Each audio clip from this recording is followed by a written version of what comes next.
What if we told you the next war won't start with an invasion, but a port going dark? The world depends on just a few places staying open, safe, and functional.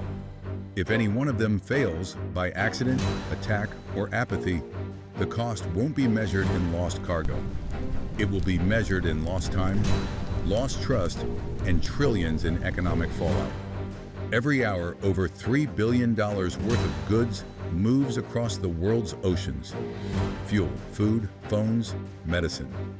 These essentials glide through narrow straits, under rising heat, past rusting cranes, largely unnoticed. But behind this seamless flow lies a dangerous reality. Global trade is far more fragile than we think, and that fragility is concentrated in just a handful of ports. Ports that are being militarized, digitized, dried out, or quietly bought.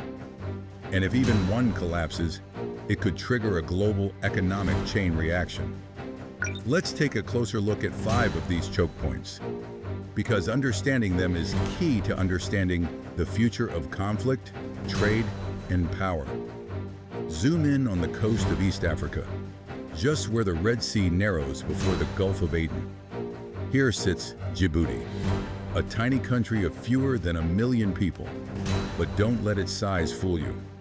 This dusty strip of coastline now hosts China's first overseas military base, just a few miles away from a vital maritime corridor where nearly 10% of global trade passes daily. What's at stake? The Bab el-Mandeb Strait, a choke point narrower than Manhattan is long. Oil from the Middle East, goods from Asia, grain from Ukraine, they all squeeze through this maritime bottleneck. If it closes, ships must reroute thousands of kilometers around Africa, adding weeks and billions in cost. And China? It's not just leasing Djibouti's port, it owns and operates the terminals.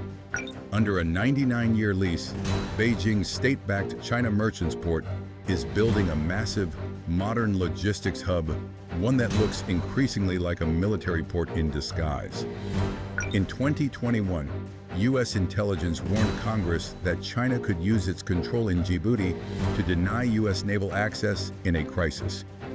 If war broke out in the Middle East or South Asia, America could be locked out of one of the world's most strategic waterways, not with missiles, but with shipping manifests and closed gates.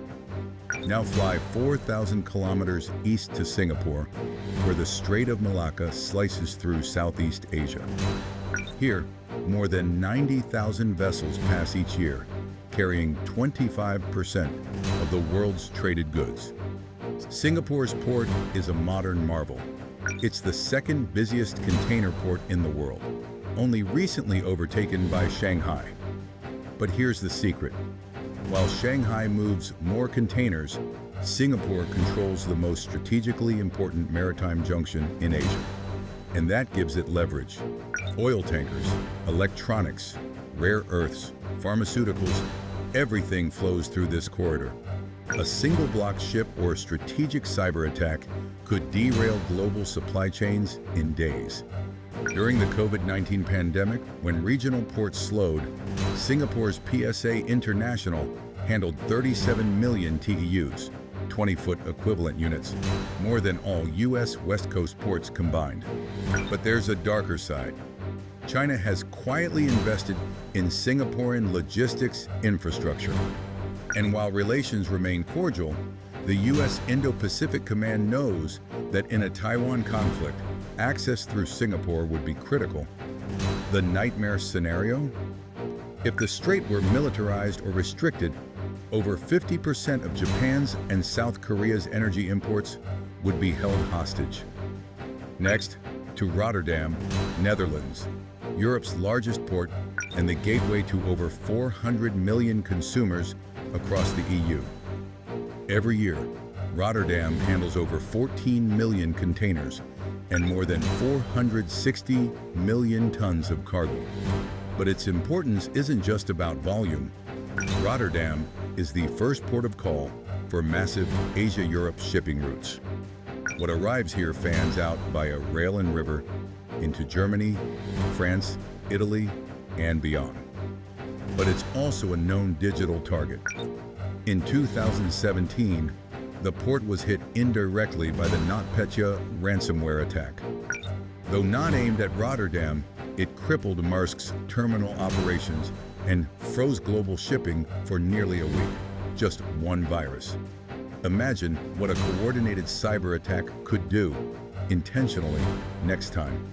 With the war in Ukraine grinding on and energy routes under siege, Europe's dependency on Rotterdam is now a strategic vulnerability.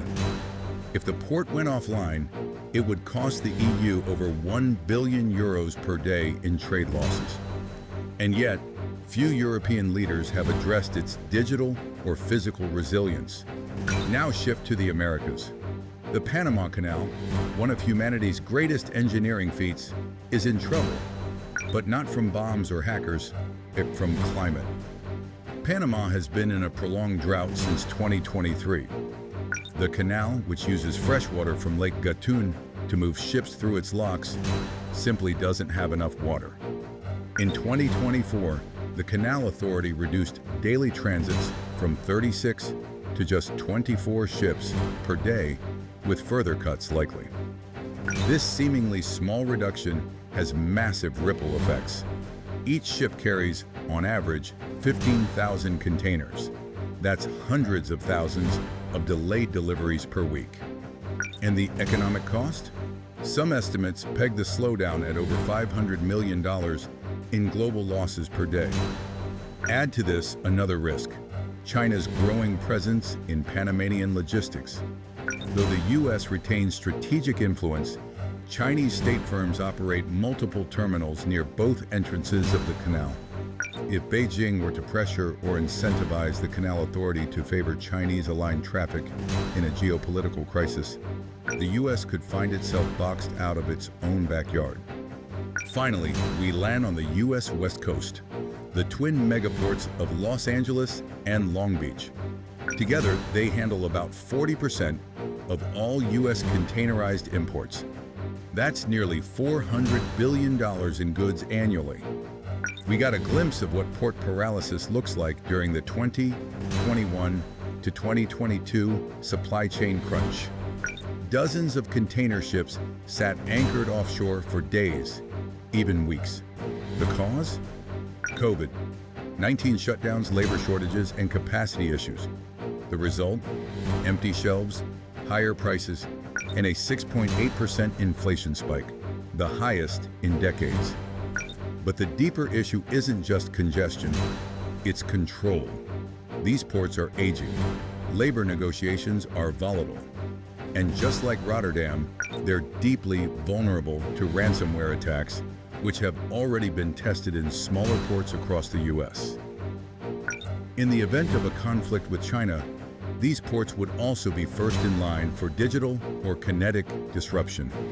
The entire U.S. economy would feel the shockwaves in days, not weeks. Each of these 5 ports, Djibouti, Singapore, Rotterdam, Panama, Los Angeles, holds a piece of the puzzle that keeps modern life running. None of them are designed to withstand conflict, climate chaos, or coordinated disruption. And yet they're the front lines of a new kind of war.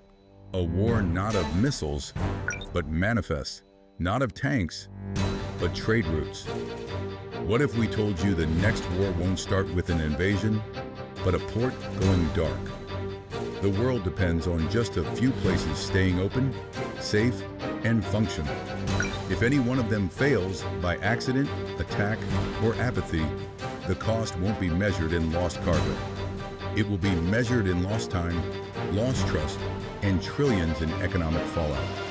These are the silent siege points of civilization, and they're already under pressure.